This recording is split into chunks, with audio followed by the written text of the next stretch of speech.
नमस्कार सांग माने जय श्री जगन्नाथ सांग माने आज मु आपण मान सहित शेयर करी बापा विषय माँ विषय तो समस्ते शेयर करती आउ बापा कथा बहुत कम आसी था किंतु मु आज बापा विषय समस्त सहित शेयर करने चाहूँगी। मोर आशा समस्त को बहुत भल लगे वीडियो प्रथम रु शेष जाए वीडियोटी देखंतु। चलतु आउ डेरी न करी कथाटी आरंभ करवा आम बापा विषय सांग माने बापा जार संघर्ष कहानी अनेक जहाँ चाहिए भी लेखि हेबन से निजे पछे भोक उपास रहीजे हेले निज छुआर भोक से केबे देखि पारिबे। पर्वपर्वाणी रे से पछे किछि किनिबेनी किंतु छुआंको पई नुआ ड्रेस निश्चय आणंती। प्रतिदिन से दुख कष्ट सह लड़ू थांती किंतु से आम आगरे एमिति देखांती जेमिति तांको जीवन में दुख कष्ट बोली किछि नाही।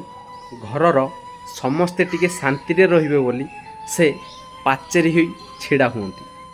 से घरर एमिति एक पाचेरी जहाकू दुनियार बड़रू बड़ दुख कष्ट मध्य भांगी पारेनी। निज आवश्यकता को सबु बेले पछरे रखी से आम स्वप्न को सबु बेले आगरे रखी थांती। आम आगरे से कदापि तांको दुख प्रकाश करती नहीं काहेकि ना तांको दुख कष्ट शुणी आमे जदि भांगी पड़ू आउ से केबे सेटा चाहि न था कारण से बापा सबू दुख कष्ट निजे सही जीवे पछे आमको केबे किछि कहिबेनी।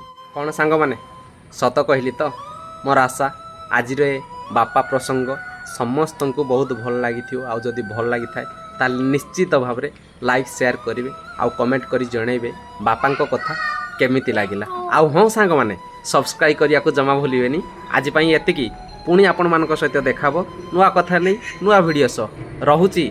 जय श्री जगन्नाथ। राधे राधे।